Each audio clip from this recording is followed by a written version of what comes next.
الحمد لله الحمد لله رب العالمين، والعاقبة للمتقين، والصلاة والسلام على أشرف المرسلين وأسعد النبيين، نبينا محمد وعلى آله الطيبين الطاهرين، وعلى صحابته الغر الميامين، وعلى التابعين ومن تبعهم بإحسان إلى يوم الدين. وأشهد أن لا إله إلا الله وحده لا شريك له، وأشهد أن محمدًا عبده ورسوله، أكرم عبد وأعظم رسول، صلى الله عليه وعلى آله وأصحابه أجمعين. أما بعد، فقد قال الله تبارك وتعالى في كلامه المجيد بعد أعوذ بالله من الشيطان الرجيم. بسم الله الرحمن الرحيم. إنما يريد الله ليذهب عنكم الرجس أهل البيت ويطهركم تطهيرا. آمنت بالله، صدق الله العظيم. أما في الحديث، وعن سعيد رضي الله تعالى عنه قال: قال رسول الله صلى الله عليه وآله وسلم: الحسن والحسين سيدا شباب أهل الجنة. رواه الترمذي رحمه الله، أو كما قال عليه الصلاة والسلام. إن الله وملائكته يصلون على النبي، يا أيها الذين آمنوا صلوا عليه وسلموا تسليما. اللهم صل على محمد وعلى آل محمد كما صليت على إبراهيم وعلى آل إبراهيم إنك حميد مجيد. اللهم بارك على محمد وعلى آل محمد كما باركت على إبراهيم وعلى آل إبراهيم إنك حميد مجيد. الصلاة والسلام عليك سيدي يا رسول الله، الصلاة والسلام عليك سيدي يا حبيب الله، الصلاة والسلام عليك سيدي يا رحمة للعالمين، وعلى آلك وأصحابك سيدي يا شفيع المذنبين. عزت مند و مومنان و مسلمانان ورون، ما استاسو دے وڑاندے دے اللہ رب العزت دے مقدس کتاب قرآن مجید، فرقان حمید، برہان رشیدنا سورہ احزاب دوشتم سپارہ آیت نمبر 33 سے حصہ مبارکہ تلاوت کرلا، او د حضور فرنور آقا و مولا احمد مجتبی محمد عربی صلی اللہ علیہ وآلہ وسلم مبارک دا احادیث مبارکہ مطہرہ مقدسہ منورہ یو حدیث مبارک اغم تلاوت کا رب کریم جل جلالہ دی مال پدغ آیت مبارک باندے او پدے حدیث مبارک باندے دا حق وینا کولو توفیق را نصیب کی او بیا دی پی مونږ رب العالمین دا عمل کولو توفیق را نصیب کی اللہ جل جلالہ فرمائی انما کلمہ د حصر دا خبر دا د بل نه دا یرید الله غواړي الله جل جلاله لیذهب چلری کړي عنکم الرجس لتاسنا هر ناپاکی اهل البیت اے د نبی علیہ السلام مبارک د کور والاو ویطهرکم تطہیرا او پاک کی تاسو لرا پخ پاکولو سرا دا دغه آیت مبارک نظمان ترجمہ وا کم حدیث مبارک میں چلوست ہے نہ ترمذی شریف حدیث مبارک تے حضرت سعید رضی اللہ تعالی عنہ مبارک فرمائی کہ حضور صلی اللہ علیہ وآلہ وسلم مبارک او فرمائے الحسن والحسین سیدا شباب اہل الجنت حضرت حسن او حضرت حسین رضی اللہ تعالی عنہما مبارکین حضور مبارک فرمائی وی دا دواړه سرداران دی د جنت دی ځوانانو دی جنتیانو سرداران دا دواړه مبارکین او بل حدیث مبارک کی نبی پاک صاحب الاولاق سیاح افلاق احمد مجتبی محمد عربی صلی اللہ علیہ وآلہ وسلم مبارک فرمائی لی دی دا حدیث روایت حضرت ابو ذر غفاری رضی اللہ تعالی عنہ مبارک کڑے دے مشکات شریف دا حدیث مبارک راوڑے دے او هغه په حوالہ د امام احمد بن حنبل رحمت اللہ تعالی علیہ ورکڑی دا او صاحب دا مشکات رحمت اللہ تعالی علیہ اغد د حدیث هغه شان دراوت درایت بیانای او موقع محل بیانای چې په دغه وخت کې د صحابي هغه حال سو نو مبارک فرمای دغه صحابي وې د مبارک چې کوم ده د کعبه مبارک هغه دروازه مبارک نیولی وا او وای چې ما د نبی پاک صلی اللہ علیہ وآلہ وسلم مبارک نہ اوریدلی دی چې فرمایلی ان مثل اہل بیتی بیشکا مثال زماد اہل بیتو مثل سفینۃ نوح پشاند کشتی د نوح علیہ السلام مبارک دا فمن رکبها نجا حضور مبارک فرمائی وی سوک چې پدې کشتی کې سور شو هغه نجات بیا مونته هغه ته کامیابی ملاو شولا هغه بریاله شولو ومن تخلفا او سوک چې د هغه نه رست شو پدغه کشتی کې سور نشو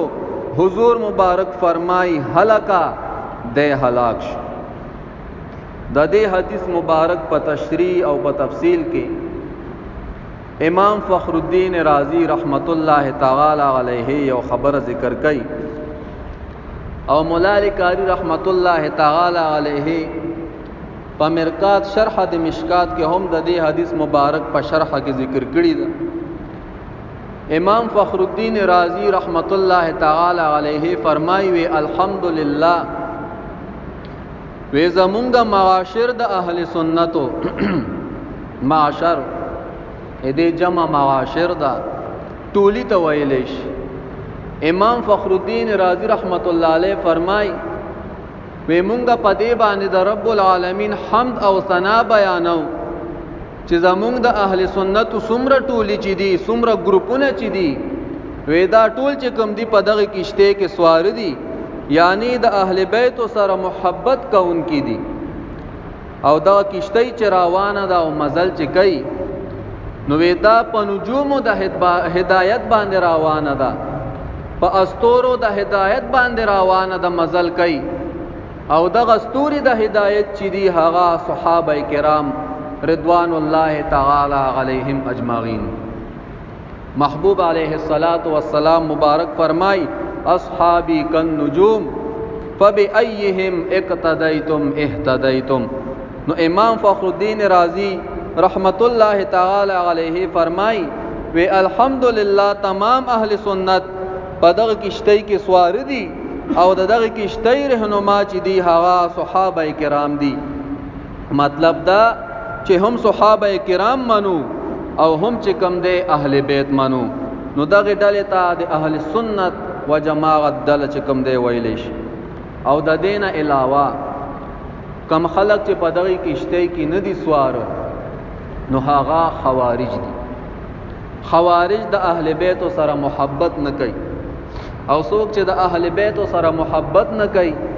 او په دغه کشتی کې سور نشو نو محبوب علیه الصلاۃ والسلام مبارک فرمای هلاکا دوی د هلاکت ته ورسید وی د هلاک شو. نو د اهل بیت سره محبت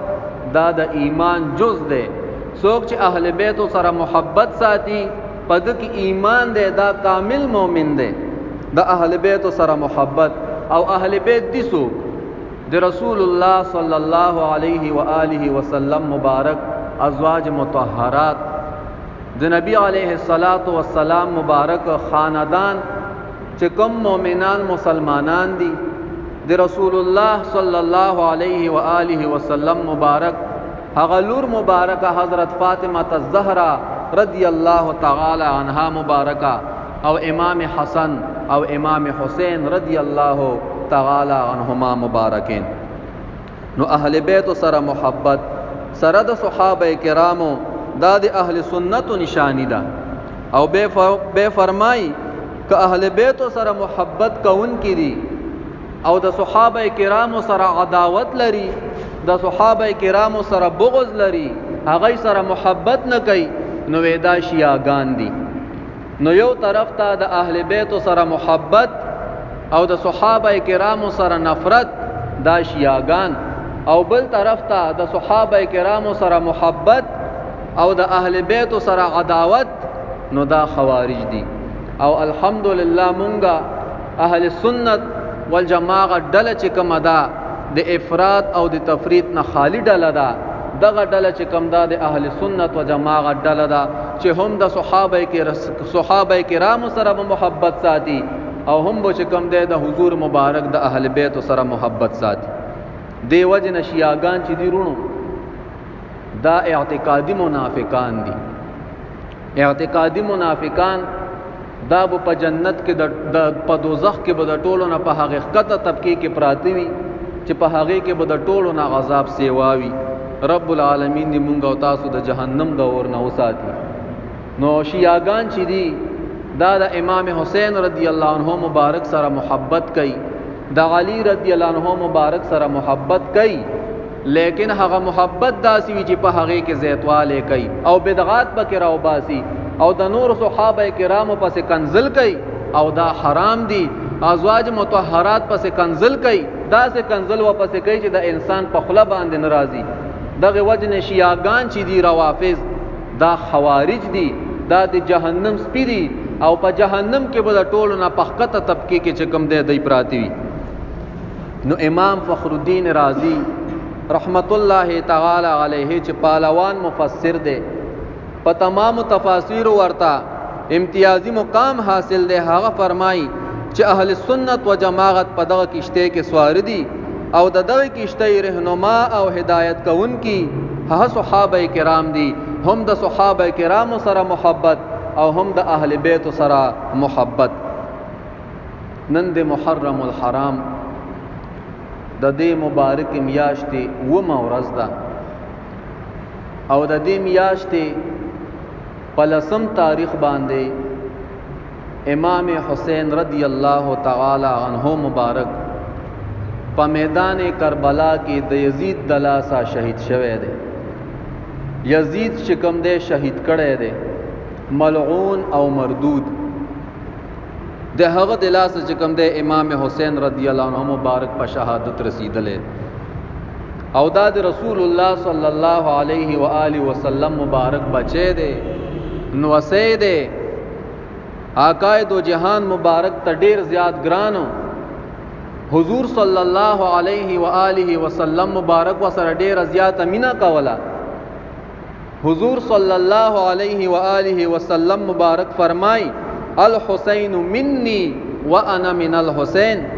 محبوب فرمای حسین رضی الله تعالی عنہ مبارک وې دې زمانہ دې او زه د دنیا دون محبت هغه چې کوم دی حضور صلی الله علیه و آله وسلم مبارک د حضرت حسین رضی الله عنه مبارک سره کوي او دوی سره محبت کول دا چې کوم دی د ایمان جز دی، د ایمان هغه نښه ده. څوک چې ځان ته امتی د پیغمبر علیه السلام مبارک وای او ځان ته مؤمن وای، دی به د اهل بیت سره محبت ساتي، دی به د اهل بیت شان بیانای، د هغه کرامات به بیانای، د امام حسین رضی الله تعالی عنہ مبارک شان او شوکت به بیانای. دا د اهل بیت سره محبت کول دي. آقا دو جهان مبارک تا رب العالمین په قرآن مجید کې په سورہ شورى کې ارشاد فرمای قل لا اسألکم علیہ اجرا الا المودة فی القربى. اے زما محبوبہ علیک الصلاۃ والسلام مبارکہ قل او فرمایا دے امت ته دے خپل امتیانو ته دے او فرمایا لا اسألکم علیہ اجرا، زدا تاسو نه مزدوری نه غواړم په احکاماتو د الله جل جلاله چې هغه تاسو ته زدر ورسوم، زه تاسو نه په هغه باندې مزدوری نه غواړم الا المودة فی القربى، مگر یو خبره ده، یو خبره درنه غواړم او هغه دا چې زما د رشتہ دار سره او زما د اهل بیت سره هغه محبت کول دي. نو د اهل بیت سره د حضور صلی الله علیه و آله وسلم مبارک هغه سره محبت کول دا په قرآن مجید باندې هغه ثابت دي او دا د ایمان جز ده. نو د اهل بیت سره محبت کول سره د صحابه کرامو دا عقیده د اهل سنت و جماعت ته او دغه عقیده مونږ ته قرآن مجید او حدیث مبارک را خودلی دا. رب العالمین زمونږ او تاسو په دې زړې او خوږې عقیده باندې ثابت قدمی نصیب او فرمای. نو امام حسین رضی الله تعالی عنہ مبارک د دې میاشتې په 10 تاریخ باندې چې کوم دی په میدان کربلا کې شهید شوه او د دین وړاندې چې کوم میاشت 13 شو د ذوالحجې میاشت د حج والا میاشت، نو د هغه میاشت په 10 تاریخ باندې حضرت ابراهیم علیه السلام مبارک قربانی ورکړي. خپل بچي حضرت اسماعیل ذبیح الله علیه السلام مبارک قربانی کړي. هغه جدا خبره چې رب العالمین د جنت نه یو ګډ را اولېګلو، لیکن ابراهیم علیه السلام مبارک خپل بچي قربانی کړي دی کنه. قرآن مجید په هغه باندې دال رب کریم فرمای قد صدقت الرؤیا. اے ابراهیم علیه السلام مبارکہ یقینا خوب دي چې کوم دی رښتونه ثابت کو. نو ابراهیم علیه السلام مبارک د کال په اخیری میاشت کې په 10 تاریخ باندې چې کوم دی قربانی ورکړی دا او حضرت امام حسین رضی الله تعالی عنہ مبارک د کال په اولینې میاشت کې په 10 تاریخ باندې قربانی ورکړی دا او خپل ځان چې کوم دی په میدان کربلا کې شهید کړي او د صد پاره شهید کړي، د دې د پاره شهید کړي چې د آقا دو جهان صلی الله علیه و آله وسلم مبارک د دین د خاطره د خپل نیکه مبارک د خپل اباجان مبارک د دین د خاطره خپل ځان چې کوم دی قربانی کړي. دوه خبرې یا به د یزید ظالم پلاس باندې بیعت کولو او بیا که هغه هر څه کوي د اسلام خلاف د شریعت خلاف کارونه کوي او ظلم وکړي لیکن د هغه ظالم پلاس باندې بیعت کولو او دویمه خبره داوا چې هغه عظمت او شهادت امام حسین رضی الله تعالی عنہ مبارک د دغه ظالم پلاس باندې بیعت اونکو د هغه د بیعت نه مخ واړولو او هغه عظمت چې کوم دی هغه حاصل که هغه قبول کو شهادت حاصل کو عظمت په شهادت کې او په بیعت کې خو رخصتو بیعتو کا بس خلاص نه لیکن امام حسین رضی الله عنه مبارک بیعت کولنا ولی غیو فاجر او فاسق انسانو ظالم انسانو د اسلام خلاف کارونه به کول بیعت سنت طریقہ دا تمام صحابه کرام او تابعین او تبع تابعین تر اوسه پورې امت کې را روان سنت دي لیکن د یو کامل او مکمل انسان پلاس باندې د ظالم او د جابر انسان پلاس باندې به بیعت نه کې بیعت چې دیو کو دا تاب بدعت کو ظلم د ځان سره کو نو ځکه امام حسین رضی الله تعالی عنہ مبارک دغه سلطنت دغه بادشاہی هغه حکومت قبول نکو او هغه عظمت چې هغه شهادت هغه ته غاړه کې خدا او هغه قبول نو حضرت امام حسین رضی الله عنه مبارک د دین اسلام د پاره چې کوم د خپل ځان قربانی کړي او حضور صلی الله علیه و آله وسلم مبارک فرمای الحسن والحسین سیدا شباب اهل الجنه حضور مبارک فرمای چې امام حسن او امام حسین رضی الله تعالی عنهما مبارکین ودا د اهل جنت دغه ځوانانو سرداران دي ځوان هغه سړی ته ویلې شي چې د 18 سال نواله سلويختو کارو کوي دغه زمانه د کهولت وی جوش او خرگوش کی سړی لیکن امام حسین رضی الله عنه مبارک خود دغه زمانه نه وتلې ده او د هغه عمر 57 کالو 57 سال عمر او 50 کال د هغه عمرو مولا علی قاری رحمت الله تعالی علیه فرمای وای محبوب فرمای چې شباب اهل الجنه د جنت د ځوانانو سردار دی وې د خود دغه عمر نه وتلې دی وې د هغه مطلب دا دی د حضور مبارک د حدیث مبارک چې کوم خلق دا یا بلوغ ته رسیدلی نیوی ماشومان وی نابالغ وی او یا د سلويختو کالونه اوړېدلی وی په دغه د زمانه په نوجوانه کې چې کوم دی ته مرګ نی راغله او د هغه نه مخ کې یا رستو وفات شي لیکن جنتیان دي وی رب العالمین به دغه تمام اهل جنت وی په جنت کې به بیا بډاواله نیوي په جنت کې به چې کوم دی بیا وړکواله نیوي کما شومم وفات شوی په جنت کې به د ځوان وي او کو بډا هم وفات شوی وي دی په جنت کې ځوان وي وی ذکر رسول الله مبارک او فرمایل چې په جنت کې به دا ټول جنتیان ځوانان وي نو رب العالمین دا دواړه د اهل جنت سرداران ګرځولي دغه شان دغه دواړو مبارکین ولا رب العالمین چې کوم دی هغه ور کړی دی نو امام حسین رضی الله تعالی عنہ مبارک د چې شهید شوی دی نو ډیر ظلم سره شهید شوی دی مظلوم او ظالم چې کومونو هغه یزید دومره ظلم کړی دا چې مسجد نبوی مدینه منوره کې چې کوم مسجد دی د حضور مبارک 3 ورځې چې کوم دی هغه بند نه په هغه کې اذان شوی دی او نه په هغه کې اقامت شوی دی او دغه نه چې کوم دی دا خلق منغه کړیو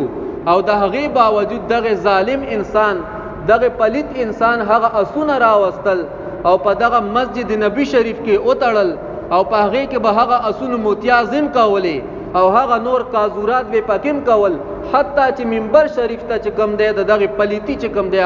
هغه چې کوم دی را رسیدلی و دون ظلم چې کوم دی دغه پلیت انسان کړي ددن بل غټ ظالم کم دا رب کریم جل جلاله په قرآن مجید کې ارشاد فرمای ومن اظلم ممن منع مساجد الله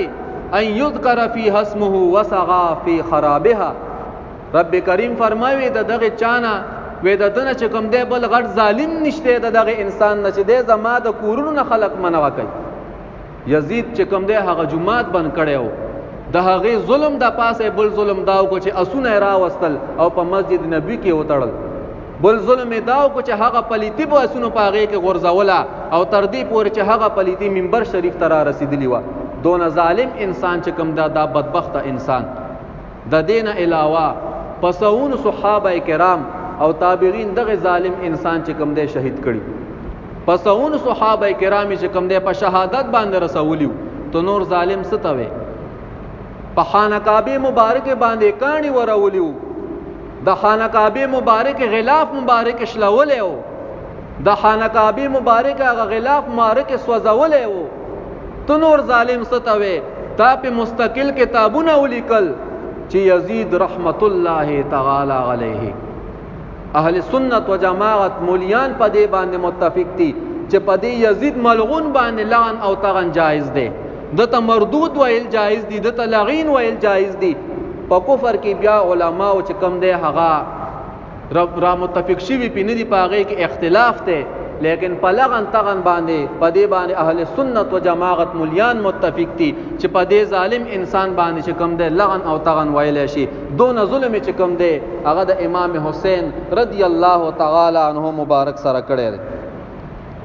امام حسین رضی الله تعالی عنہ مبارک په میدان کربلا کې 100 ورځې چې کم دی نه هر تړلیو، نبی والا او بو ورکولې، نبی والا خوراک ورکولو او دغه ظلمونه به پکول او بیا چې کم دی د هغې نه پس شهید کو او په داسې طریقه باندې شهید کو چې د هغه سر مبارک چې کم دی د امام حسین رضی الله عنه مبارک د بدن مبارک نه جدا کو او بیا د هغه سر مبارک پنیزه کې ور کړی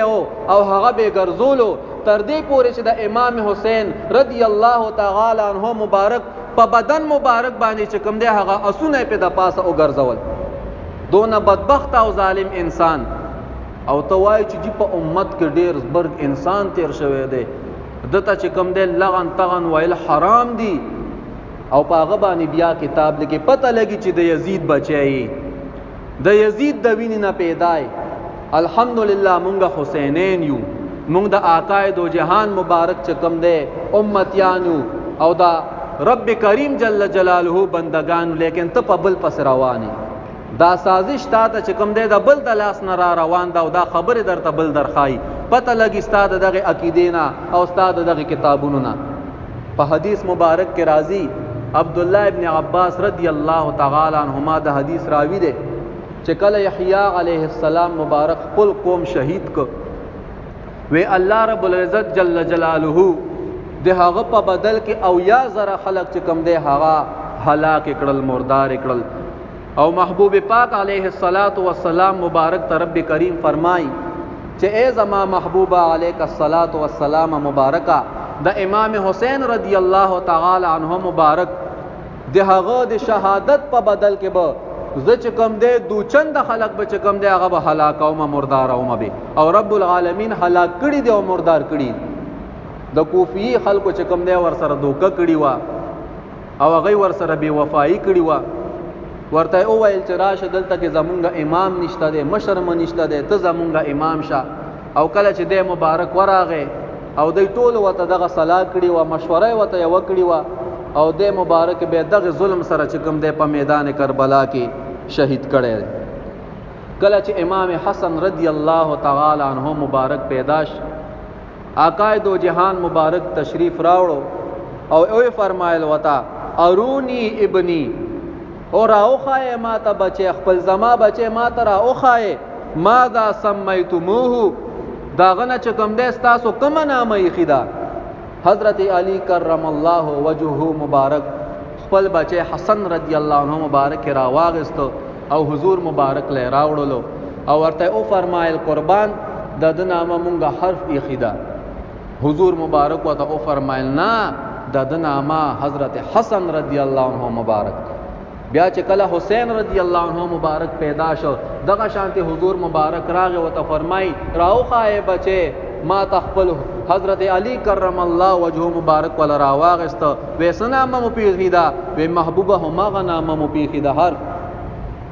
حضور مبارک وته فرمایلنا د نامه حضرت حسین رضی الله تعالی عنہ مبارک. نو هغه نامي حضور پاک صلی الله علیه و آله وسلم مبارک په خپل اخیودی دي دونه محبت وسره رسول الله صلی الله علیه و آله وسلم مبارک کوي. رسول الله صلی الله علیه و آله وسلم مبارک دغه دواړو مبارکینو په باره کې فرمای هما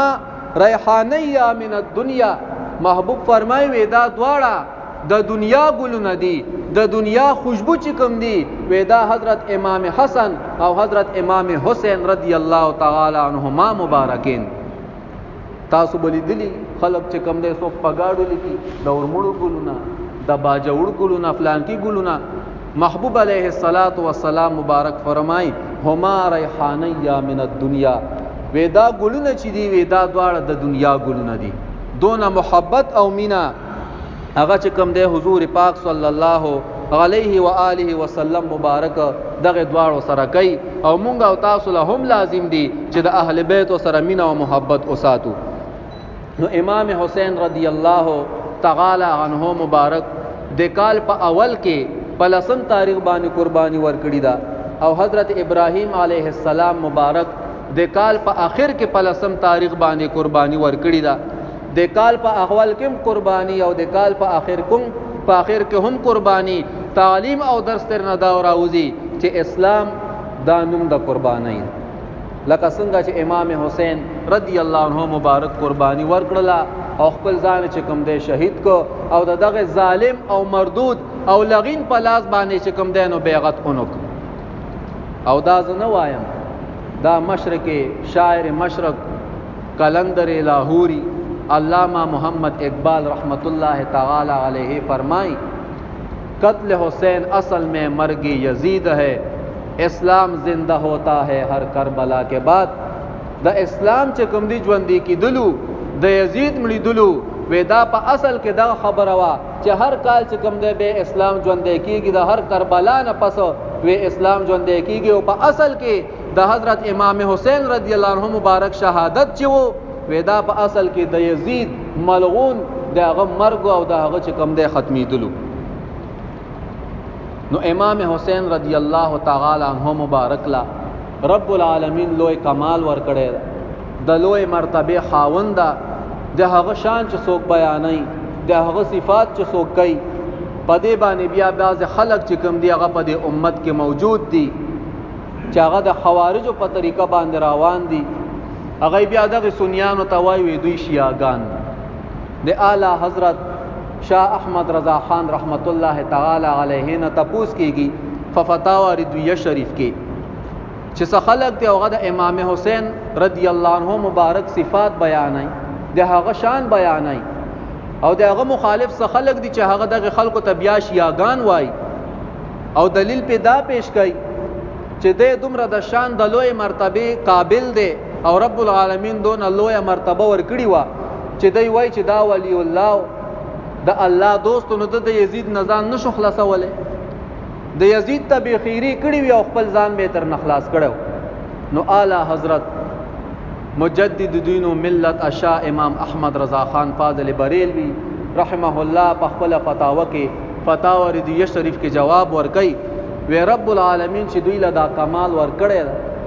دغه مرتبه ولا ورکړي دا نو دای د دې د پاره نه د ورکړي چې خپل کې انتقام په واخلي او خپل بدله په واخلي. و هر ولی لکه الله رب العزت یو درجه ورکی هغه چې کوم دی یو کمال ورکی هغه د دې د پاره وي چې په د باندې هر څنګه تکلیف او مصائب راشي دی په هر وخت کې چې کوم دی رب العالمین ته سر به خو دی او د رب العالمین رضا بلټي او په هر وخت کې به چې کوم دی د رب العالمین بندگی کوي. ودا مرتبه زکه چې کوم دی اولیاء ول رب العالمین ورکی. او پاتې شو دا خبره چې دوی وای چې دا شیعاګان دي چې د امام حسین رضی الله عنه مبارک شان بیانای، نو دغه خلق کا مقلان دي جاهلان دي. زکه دا خود الله ولی دی او د الله د ولی شان الله رب العزت په خپل چې کوم دی په قران مجید کې بیان کړی دی. او بل دا چې امام حسین رضی الله عنه مبارک چې کوم دی د اهل بیت نه دی او د اهل بیت په بارک قران مجید دال دی قل لا اسالکم علیه اجر الا الموده فی القربى. ای زما محبوبا علیک الصلاۃ والسلام مبارکہ خپل امت ته فرمایا چې تاسو نه د الله رب العزت په دغه احکامات او رسول باندې تاسو نه سم مزدوری نه غواړم مگر یو خبره ده هغه دا چې زما د اهل بیت سره زما د رشتہ دار سره محبت کول. نو د امام حسین رضی الله عنه مبارک محبت دا خو په قرآن مجید باندې چې کوم دی ثابت دی. او توای چې نه په محرم کې چې کوم دی سنیان را لګیږي او د دوی شان او شوکت بیانې، نو دا شیعاګان دي. نو ته جاهلې نه د قرآن ویلې دا نه د احادیث مبارکه چې کوم دی مطالعه کړی دي. حضور مبارک د امام حسین مبارک شان په خپل جبه مبارک باندې بیان کړی دی. حضور مبارک فرمای الحسین منی وانا من الحسین.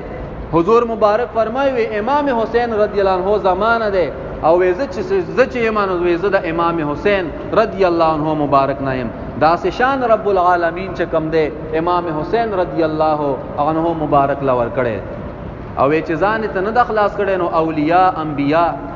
وې د دې کار چې کومي هغه د حکمت وی او پدې کې د رب العالمین یو راز پروت وی او وې راز پکې دغه پروتو چې رب العالمین حضرت امام حسین رضی الله عنه مبارک تاغه عظمت ورکو چې هغه شهادت و.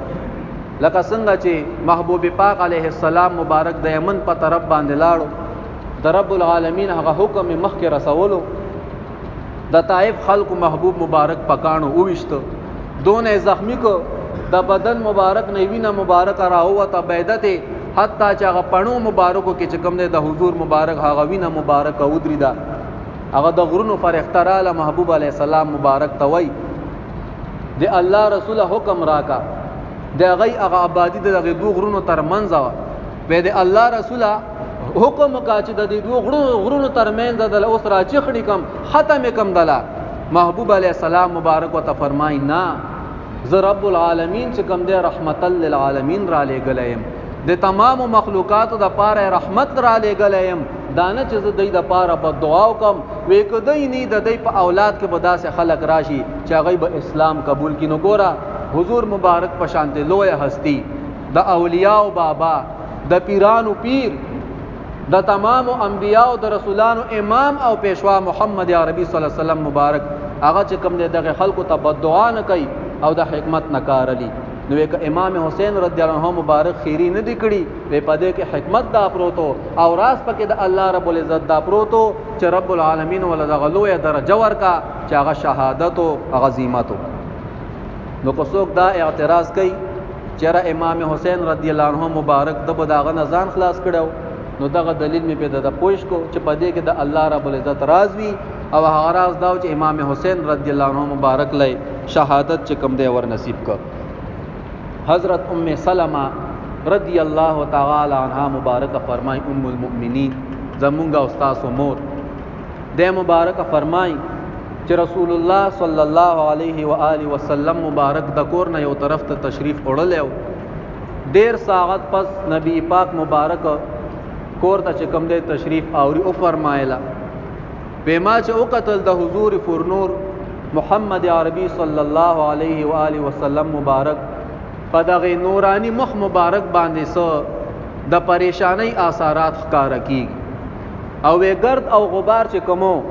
هغه د محبوب علی السلام مبارک هغه زلف مبارک مسح کړی وي هغه سره گرد او غبار ملاو شوی.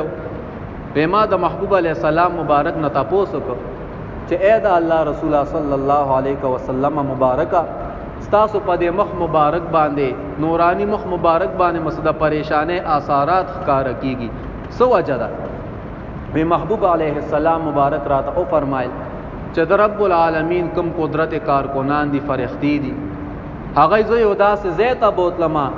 یو داسې مقام ته بوتلما چې هل تک به امام حسین رضی الله تعالی عنه مبارک په شهادت باندې رسیږي او د هغه زینم چې کوم دی هغه کربلا ده او د هغه نه ځان سره خور راوړي وسره خور وا وی هغه مال راغله چې دا د ځان سره سنباله او ساته محفوظه کا.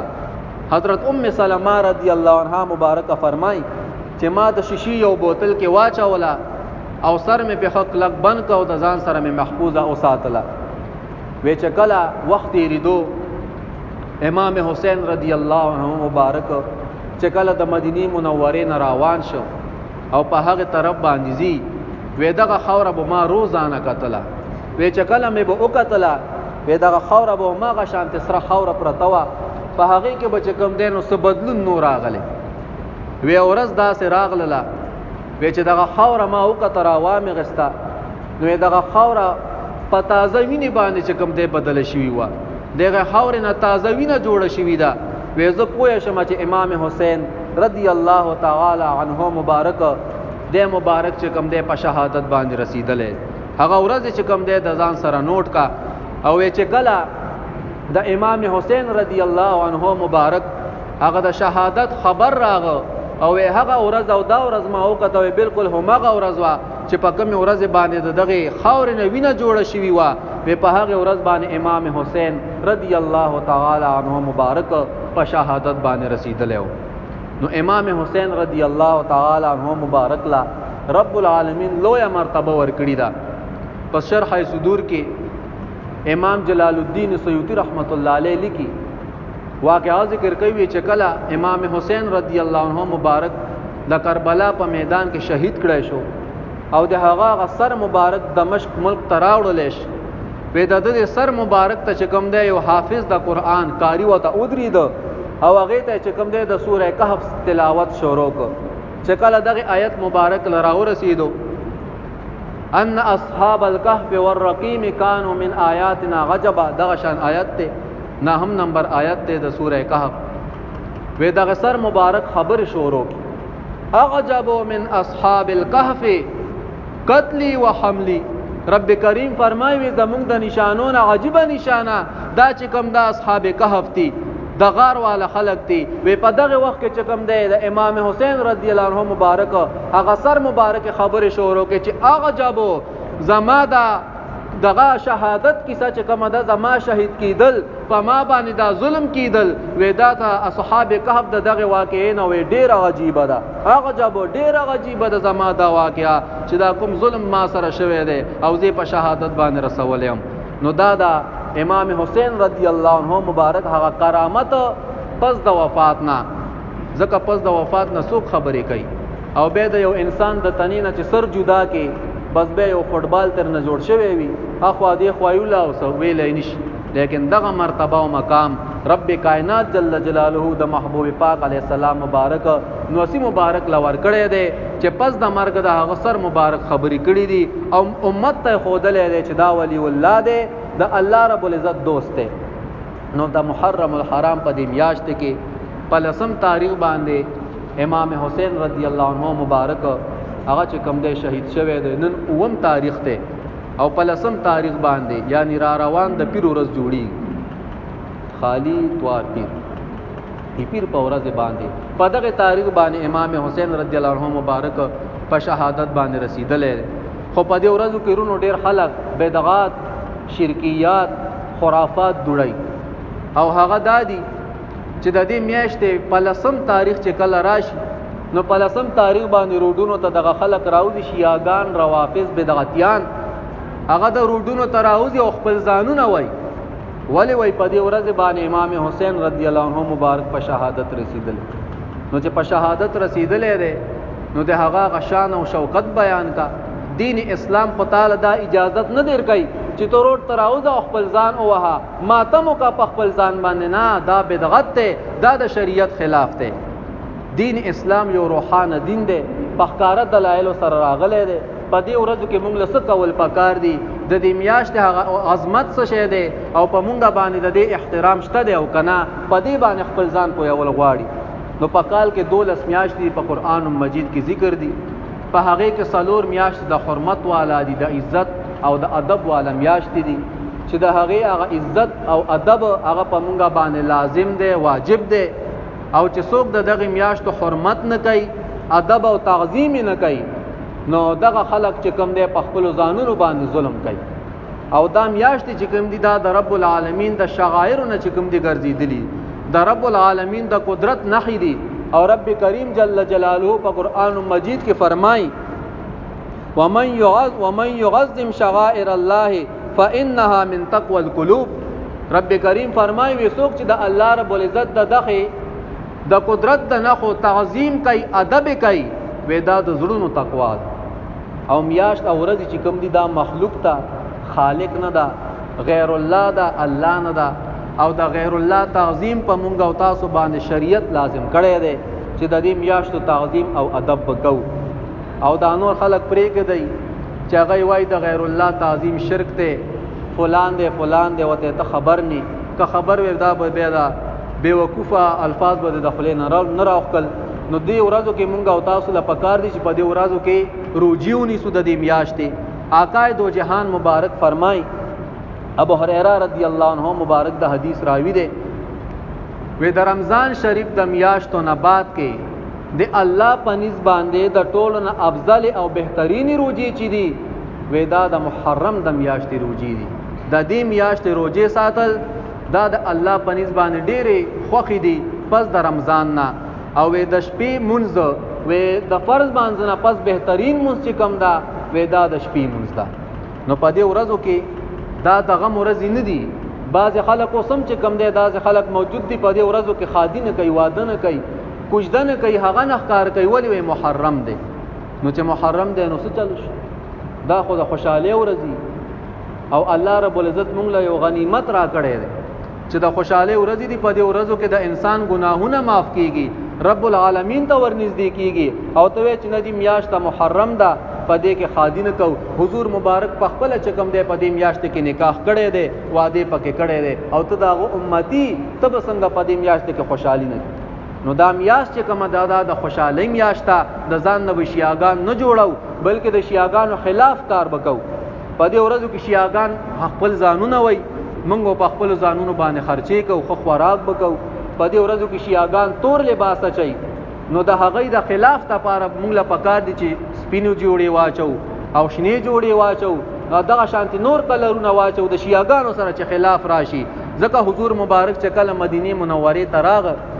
نو حضور مبارک به د عاشورې روزه نیوه. د دې میاشتې د 10 تاریخ او ډېر فضیلت حضور مبارک بیان کړی دی. په حدیث مبارک کې دی آقا دو جهان مبارک فرمای، وې څوک چې د محرم د 10 تاریخ در روان پیر ورځ باندې روزه ونیسي، محبوب علیه السلام مبارک فرمای وې د یو کال ګناهونه الله رب العزت معاف کوي.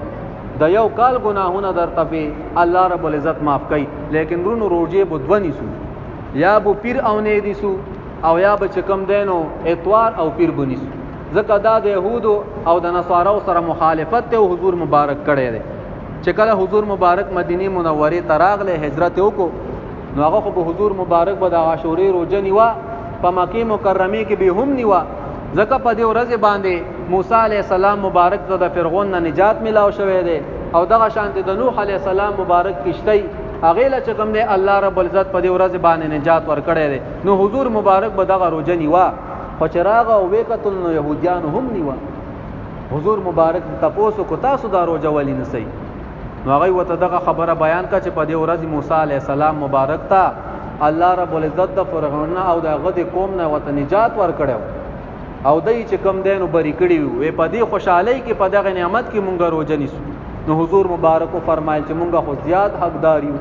ځکه هغه خو زمونږ رور دی، مسلمان دی، مونږ زیات حقدار یو چې دا روزه ونیسو. نو صحابه کرامو ته امر وکړو چې تاسو هم د عاشورې روزه ونیسئ. نو صحابه کرام خو ډېر د حکمت والا خلکو، د حضور مبارک شاګردانو هر خبره ته به سوچ کو. وې قربان دا خو چې کوم دینو د يهودو او انصارو سره مشابهت راځي، هغه یم نسی او مونږ هم نسی، فرق څه شو؟ حضور مبارک وته فرمایل خدا کرا روان کاله پورې ژوند دیوما نو زبد د دې سره د نه هم ورځ روزه هم نسی. یعنی د هغه سره د مشابهت د خلاف کولو په واجبانه حضور مبارک فرمایل چې د لسم روزه خدا، ولیکن زب سره د نه هم ورځ روزه هم نیسم چې د يهود او انصار سره چې کوم د مخالفت راشي. نو دا میاشت او دا ورځي دا یو غنیمت رب العالمین مونږ لرا کړی. تاسو قتل سونه خلق لاړل، د چا درې می دی او د چا دوی می دی. دا مبارک میاشت پدې کې د هغه نصیب اونشو او مونږ او تاسو له رب العالمین دا مقرره کا. نو پکار دي چې څوک د روزونی وو طاقت لري پدې ورځ کې د روزي ونیسي. د طبرانی شریف حدیث تا حضور مبارک فرمای وې د دې میاشتې د هر ورځ د روزي په بدل کې الله رب العزت د 10 ورځو چې کم ده ثواب ورکړي. په دې ورځ چې د هر ورځ روزه ونیوا رب العالمین تعالی چې کم ده د 10 ورځو ثواب درکړي. او بیا چې کم ده د نهم او د لسم د هغې روزه نیول هغه چې کوم دینو د یو کال ګناهونه په رب العالمین معاف کوي. نو مونږ او تاسو له پکار دي چې د دې ورځو او د دې میاشتې چې کم ده احترام وکړو او ادب وکړو. دا چې کوم دی د نیک اعمالو والا ورځې دي مونږ او تاسو له پکار دي چې په دې کې ډېر ډېر نیک اعمال وکړو او د شیعاګانو خلاف کارونه وکړو هغه کارونه چې هغه شیعاګان کوي چې مونږ د هغې خلاف وکړو ځکه چې مونږ مسلمان یو خو سنی مسلمان یو شیعاګان هم ځان ته مسلمانان وایي په هغوی ځان سره وایي چې مونږ شیعه مسلمان یو او مونږ سنی مسلمان یو نو فرق چې کوم دی د ځان او د شیعاګانو ترمنځ راولئ په خپلو ځانونو باندې په دې میاشتو کې چې کوم دی هغه صدقه کول غواړي په خپل اهل باندې په خپل ځان باندې او داسې کپړې اچول غواړي چې د شیعاګانو سره خلاف راشي د هغوی مشابهت ونشي او هغه کارونه کول غواړي چې هغه د شیعاګانو خلاف وي رب العالمین د اول مالا او به تاسو لا په دې خبرو باندې د عمل کولو توفیق را نصیب کړي وما علینا الا البلاغ واخر دعوانا ان الحمد لله رب العالمين اللهم ربنا آتنا في الدنيا حسنة وفي الآخرة حسنة وقنا عذاب النار